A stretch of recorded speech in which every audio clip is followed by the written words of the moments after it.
If we were to equate AI to launching rockets, data is the launch pad, right? You need a good launching infrastructure to be in place. Then you can launch as many rockets as you want. So I think a quote that I really like is garbage in is garbage squared out. So, just basically making sure you can minimize biases, making sure you're transparent and clear about what data you have. The other piece of it is we have to get our data thing right. Right? Forgive me for saying, but we've kicked the can down the road too many times. Oh, yeah. Well, I have a special treat for you all today. I am live on location at Planet Hollywood in Las Vegas, Nevada for the Put Data First conference. And joining me today on the Signal Room is a new friend, Amit Shivpuja.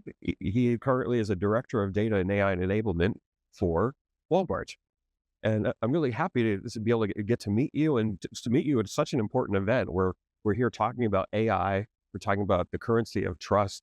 We're talking about the importance that it's on getting this foundation right, thinking about it from an ethics and responsible perspective is really built into the fabric of how we're designing everything. So you and I have talked a little bit about this, from the topic that we want to talk about. It's really the hidden infrastructure of trust. And you said you can't scale AI without scaling trust. Tell me a little about what that means to you. What does that look like in practice? Sure. And first, thank you so much for having me and welcome the opportunity. So if we were to equate AI to launching rockets, data is the launch pad, right? You need a good launching infrastructure to be in place. Then you can launch as many rockets as you want. So it can't be heat sensitive.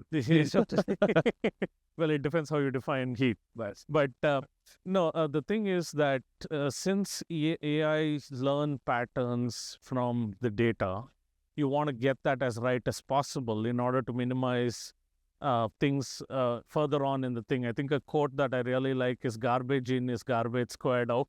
So just basically making sure you can minimize biases, making sure you're transparent and clear about what data you have. Right. Making sure that there's accountability, because you don't want to deploy something and then have people come back and say, what do we do now? Or, who's going to fix this, etc. So it's all of those layers coming into play in order to make sure that the output that gets generated is actually trusted by the users. Right. The thing with especially today's generative AI and all is so easy to use, and people tend to put more trust in it because the friction is so low. And it's very easy to lose that friction also because, if you keep giving wrong answers, either due to hallucinations or the training data that was used. So, building that trust becomes extremely important. So it's transparency, it's accountability, and it's also showcasing how do you get and where this came from, right? Right. So, yeah. So it's an interesting concept when you're talking about the building the trust when you already got something kind of in motion. But how do you think about it in terms of where you launch from, and at what point do you start bringing in subject matter experts and people who are actually on the front line and might actually use it? And how important is that? I think you have to start that very early on, because a lot of the context comes from them, right? I wish we were in a world where everything was documented and all of that, which is not the case. But right. So even the users, the subject matter experts, you want to involve them as early as you can. In fact, it's worthwhile actually figuring out your requirements, your exact needs, and what business impact it could potentially have, even before you go down building anything. So that way you actually have some direction or some baseline against which you want to compare the outputs that you get. Right. So them being part of the journey is an extremely critical component as early on as possible. And the other benefit is that once you launch this stuff, they might become your biggest champions in the organization, helping with adoption, right? And also figuring out the roadmap into the future. Yeah, I think it's a really interesting point you're bringing up, because I think trust can be lost before you even start. And I think it's really critical to understand that if you want human beings to benefit and leverage this capability, they have to believe in it. And they're not going to believe in it if they don't understand the purpose behind it and what it's intended to do. There's a lot of change going on. So right, I know in healthcare, one of the things that's always been problematic is that we often tends to design something first, Mm-hmm. and it's almost I call it the field of dreams kind of approach. If you build it, they will come. Well, if we build something really cool and exciting, someone will obviously need it. Sure. But this is really not always the case. Um, Talk about the sensitivity and the fear piece of it, if you wouldn't mind. How do you get people comfortable to actually highlight a workflow maybe that would be a candidate for automation on some level, even if it's just basic automation, uh, when they're also balancing this fear that AI could take their job? Yeah. I mean, what impact it'll have from a job perspective is currently up for debate, right? There's camps on either side. But I think to alleviate the fear is, like I said, bringing them early on in the conversation, but it's also showing them value. Right. Let's say, they're spending 10 hours doing something manually, and it brings them down to 1 hour, right? So that kind of manual effort, which can introduce errors and all of that, gets reduced. So it helps them be more efficient.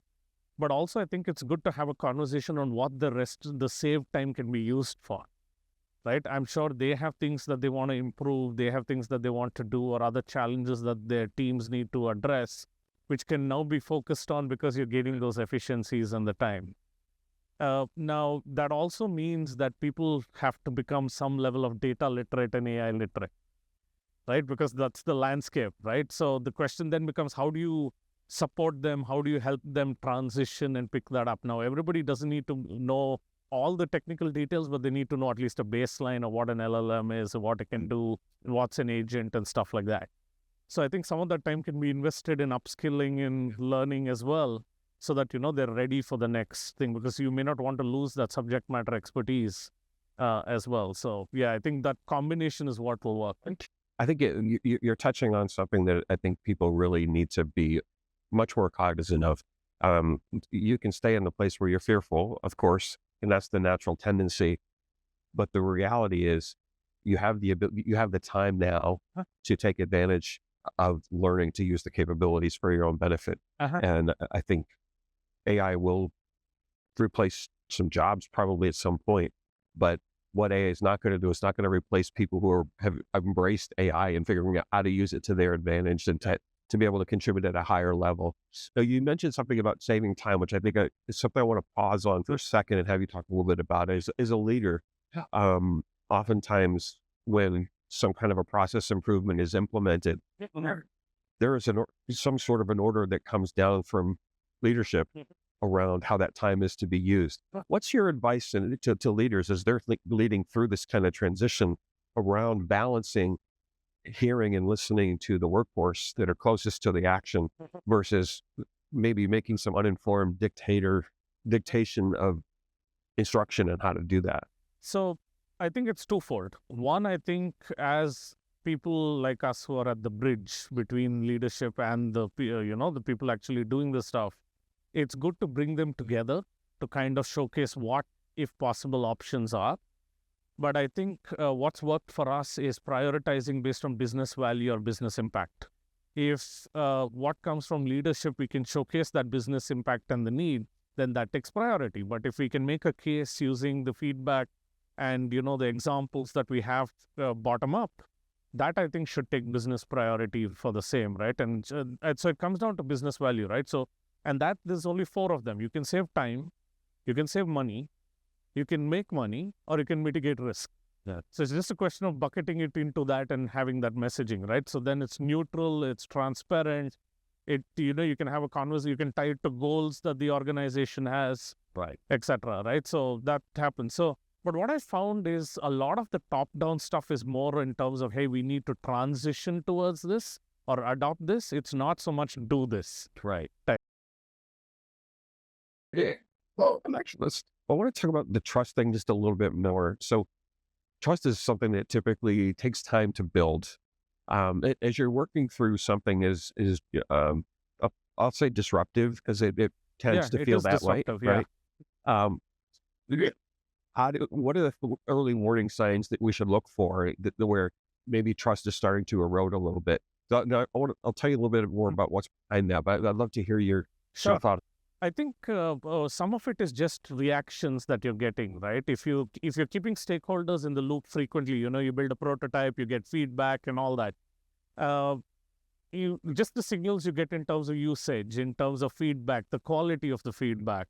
Even if you release a first version and you put it out there and see how it's adopted, I think those are all key signals. But I think as leaders, if we have the right relationships, we'll get those signals as well, right? If they trust you, they'll be like, hey, I don't want to do this, kind of a thing, right? So that perspective is also really valuable. So yeah, I think it's being constantly in contact with stakeholders and the enablers too. So you're suggesting it's not a flyby activity? No, Okay. no, because somebody has to support this going forward. That's right. Right? Especially something like an agent, it will drift. It will do something it's not supposed to do. What do you do in that situation? It's not a fire and forget kind of a thing, right? So yeah. Yeah. So, well, let me tell you a little bit where that was coming from. So, I actually was had a conversation with a clinical psychologist very recently, and we were talking about trust and the erosion of it. And I think intuitively we kind of know that things have shifted in society here in the U.S. in particular. But the numbers are staggering in terms of how few people actually trust some of the basic institutions that 20 years ago, if you'd have said, do you trust your government? People would have said yes, at least 8 out of 10. Today, that's different. You can say that and apply it to almost any kind of societal role that someone plays, whether it's clergy, law enforcement, or whatever. It's kind of across the board. But people not trusting their leadership in the organization that they work for, or not even trusting their colleagues, is something we have to be cognizant of. And so I really love the fact that you're bringing everything back to this human relationship and the need for that constant monitoring and the back and forth open dialogue, so that we're really not missing those. As we're kind of wrapping up our time, if you're going to advise an organization, you can pick it could be healthcare, could be retail, any organization. We're at this really amazing pivot point where we're talking about some disruption that's probably, I don't know, 10x, 100x what the internet was in the 90s. What are some, if you tell 2 or 3 things that you would encourage leaders to be really mindful of and cognizant of as they're trying to navigate and lead their organizations forward through this transition? One that comes to mind is just building off the trust conversation we have, which is the trust but verify piece of it, right? Trust the technology, trust the teams to deliver, but verify whether it really does what it's supposed to do, right? It's really key to do that, especially given the amount of automated capabilities that these tools have. Because unlike the internet, AI is building the tool in some cases. It's not AI doing something quicker alone, right? So it's got its own capabilities. The other piece of it is we have to get our data thing right. Right? We've kicked forgive me for saying, but we've kicked the can down the road too many times. And that foundation, even in an idealistic scenario where we get the data right, we're still going to have biases. We're still going to have, patterns that occur because of the way the business is set up or the data that's collected and the like. So there's still a lot of work that needs to be done. But if you don't do this, then you can't do that. The third, I'd say, is human in the loop is non-negotiable. That's important. Right? I love that. Just the fact that whether it's verifying things, whether it's having them involved in the thing, etc. At least for some time, we're building these things for human beings. Right? So somebody has to represent the human beings in the thing. Exactly. So the third thing I'd say is that, yeah. That's outstanding. Well, if someone wants to get a hold of you, they've heard you talking today, and they want to have an engaging conversation around how do they need to proceed with this AI journey? How do we get in touch with you? Sure. The best is to get me on LinkedIn. So you'll find me on LinkedIn. But if people are interested in my thought and a couple of other frameworks that I use personally, I put out a book called the Data and AI Compass. It's available on Amazon. And it's available both in soft and in Kindle versions. And that's another thing. And I also blog quite often on my Substack, which is datacompass.substack.com. So that's the other way that you can. Fantastic. Well, I will make sure for my listeners that all of these things are available and they'll be on our site and in the show notes. Amit, it's been a pleasure speaking with you today.